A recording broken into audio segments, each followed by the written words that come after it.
Assalamualaikum warahmatullahi wabarakatuh. Berjumpa lagi di materi pengetahuan dasar geografi.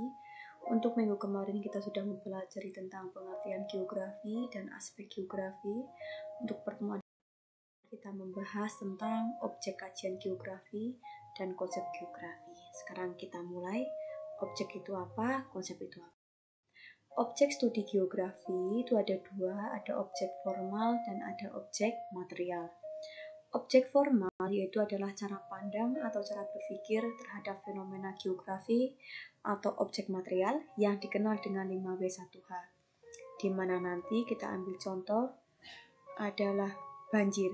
Banjir jika dikaji oleh orang geografi, orang ekonomi, dan orang kesehatan bagaimana, itu sudut pandangnya berbeda.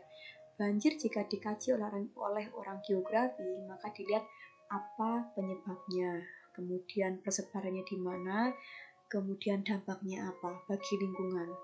Untuk ekonomi berarti dilihat apa, yaitu dampaknya bagi kegiatan ekonomi atau kerugiannya. Untuk bidang kesehatan berarti dilihatnya apa, yaitu jumlah korban, kemudian nanti dampak dari banjir tersebut. Yang kedua yaitu objek material geografi, meliputi ada litosfer atau lapisan batuan. Yang kedua ada hidrosfer atau lapisan air. Yang ketiga ada atmosfer atau lapisan udara. Yang keempat ada biosfer atau makhluk hidup. Yang kelima ada antroposfer atau manusia. Yang keenam ada pedosfer atau tanah, itu adalah objek yang dikaji. Yang keempat selanjutnya yang D adalah konsep geografi. Yang pertama ada konsep lokasi, yaitu tempat di muka bumi di mana fenomena itu terjadi. Lokasi dibedakan menjadi dua, yaitu ada lokasi absolut atau mutlak, yaitu lokasi yang tetap atau tidak berubah. Misalnya, Indonesia terletak pada 95 derajat bujur timur sampai 141 derajat bujur timur.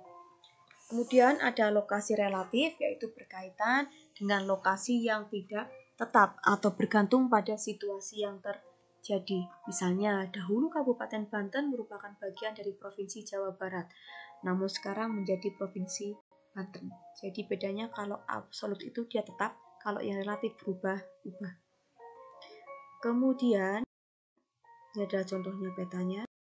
Yang kedua itu adalah konsep jarak, yaitu apa? Pemisah antar wilayah di muka bumi. Jarak dibedakan menjadi dua, ada jarak absolut atau mutlak, yaitu jarak yang dinyatakan dalam satuan panjang berupa meter, kilometer, mil, atau lain-lainnya.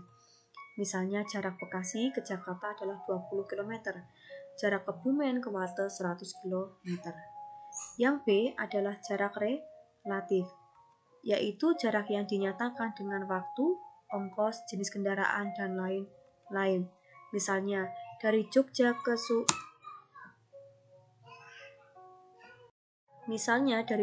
Surabaya dengan kereta api ditempuh dalam 6 jam, tapi jika menggunakan pesawat cukup ditempuh dalam 1 jam. Nah itu kalau yang relatif.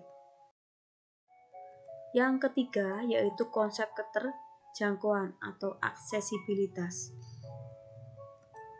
yaitu berkaitan dengan kemudahan suatu wilayah untuk dikunjungi, untuk dijangkau dengan menggunakan apa? Dengan transportasi, komunikasi. Contohnya untuk menjangkau Nusa Kambangan bisa dengan menggunakan kapal, untuk ke Bali menggunakan kapal atau menggunakan pesawat, seperti itu.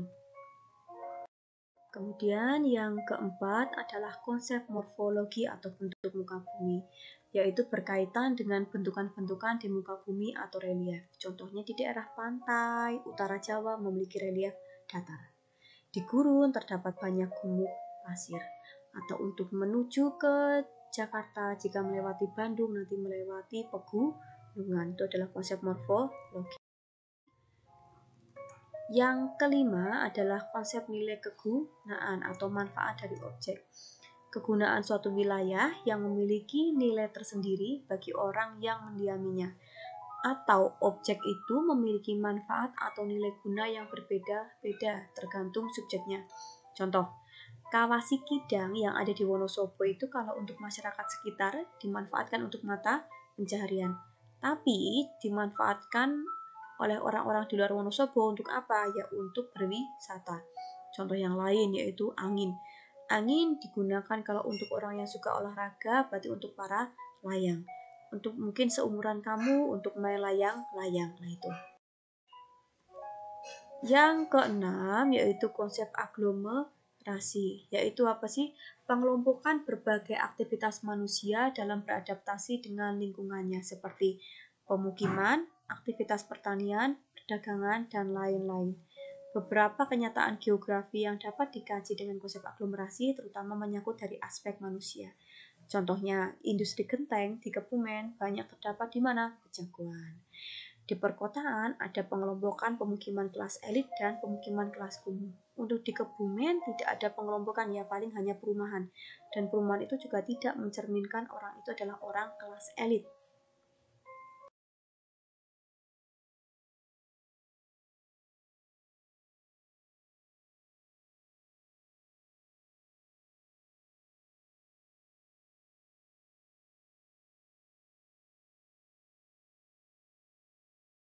Yang ke-8 adalah konsep diferensiasi area, yakni konsep yang membahas tentang perbedaan antar wilayah yang memiliki kekhasan atau ciri khas. Contohnya, di pantai utara Jawa bentuk pantainya landai, sedangkan di pantai selatan Jawa bermacam-macam, dari landai, terjal, hingga pantai tebing. Kemudian yang kedua, yaitu membedakan antara desa dengan kota, yaitu apa? Di desa udaranya segar dan bersih, sedangkan di kota udaranya kotor. Contohnya ini. Nah, ini kalau yang contohnya ini adalah contoh yang beda ya. Itu adalah aktivitas penduduk. Yang kesembilan adalah konsep interaksi dan interdependensi. Interaksi itu apa sih? Interaksi itu adalah hubungan timbal balik. Nanti adanya hubungan timbal balik antara dua komponen bisa apa? Menyebabkan adanya ketergantungan, yaitu interdependensi. Contohnya antara desa dengan kota. Desa itu dia mengirim bahan makanan ke kota, sedangkan kota itu mengirim hasil industri ke desa. Sehingga ada hubungan timbal balik, maka apa? Ada ketergantungan. Nah, ini contohnya. Konsep yang terakhir yaitu 10 adalah konsep keterkaitan ruang, yaitu suatu wilayah dapat berkembang karena adanya hubungan dengan wilayah lain atau adanya saling keterkaitan antar wilayah dalam memenuhi kebutuhan dan sosial penduduknya. Contohnya, banjir di Jakarta itu akibat adanya apa? Alih fungsi lahan di daerah Bogor. Ingat, Jakarta dan Bogor itu adalah wilayah yang berbeda. Jakarta banjir, itu akibat apa? Adanya alih fungsi lahan di Bogor. Nah, di Bogor itu daerah berupa gunung, dialihfungsikan untuk apa? Untuk mungkin villa, kemudian untuk nanti pertanian, sehingga tidak ada resapan. Dampaknya, aliran air semua menuju ke Jakarta. Contoh yang lain juga yaitu semisal COVID, Bapak sekalian untuk COVID yang melanda di seluruh dunia itu yaitu virus dari mana? Dari Wuhan. Berarti virusnya dari Wuhan menyebar ke seluruh dunia. Ini adalah bahasan dari konsep dan objek kajian geografi. Semoga bermanfaat. Sekian dan terima kasih.